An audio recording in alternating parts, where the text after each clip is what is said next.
Page 117, exercise 8.8. They're introducing you to hand staccato, what they call hand staccato. It's also known as wrist staccato. The idea is you're hinging at the wrist, so the hand is doing it. There are different kinds of staccato. We're just going to focus on hand staccato, or this wrist thing here.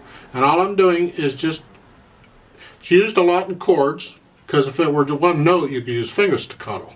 But with chords, finger doesn't work. So here, and practice this too. At first, it helps to exaggerate it, but you're limited by what you can do physically with your wrist. Don't strain yourself either way. Just try and get the wrist, hold the arm still and get the wrist to do it.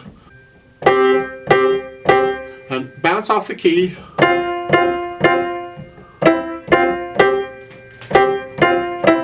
Practice this staccato thing with the wrist and both hands. Just hold your arm still, and as you come down, you ought to hit the right notes. I mean, if you're moving your arm around, you're not, who knows what notes you're going to hit. So just hold your arm still and just... Now again, you can use the scales to do this. Even though it's just one note at a time, you can still practice the staccato with the scales.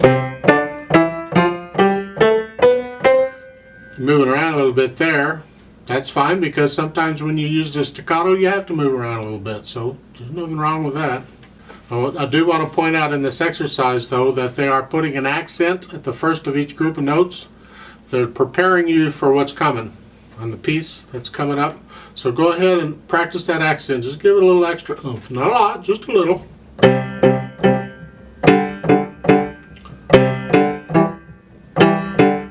Down.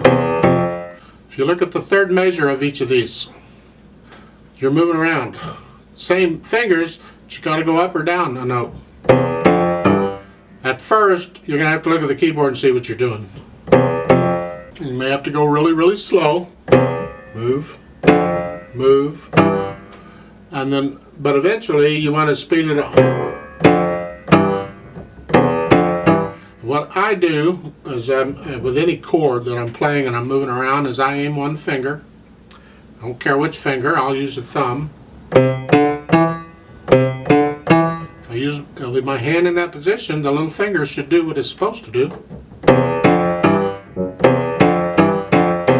Automatically, you don't have to worry about it. And you don't have to worry about getting tense here, because typically when you do this you'll get tense, but here with a wrist staccato you can't get tense and do a wrist staccato. You can get sloppy, but you can't get tense. I highly encourage you to learn this wrist staccato thing. It will come in handy. You have to learn to do it really, really soft and really, really loud. And again, you can go back on the previous exercises with the chords, where the half note chords, you play them as eighth note, repeated notes, staccato, and see what you can do with the dynamics to practice to really soft and with the wrist staccato. It's actually kind of neat. Not great to listen to, but it's kind of neat when you're actually doing it.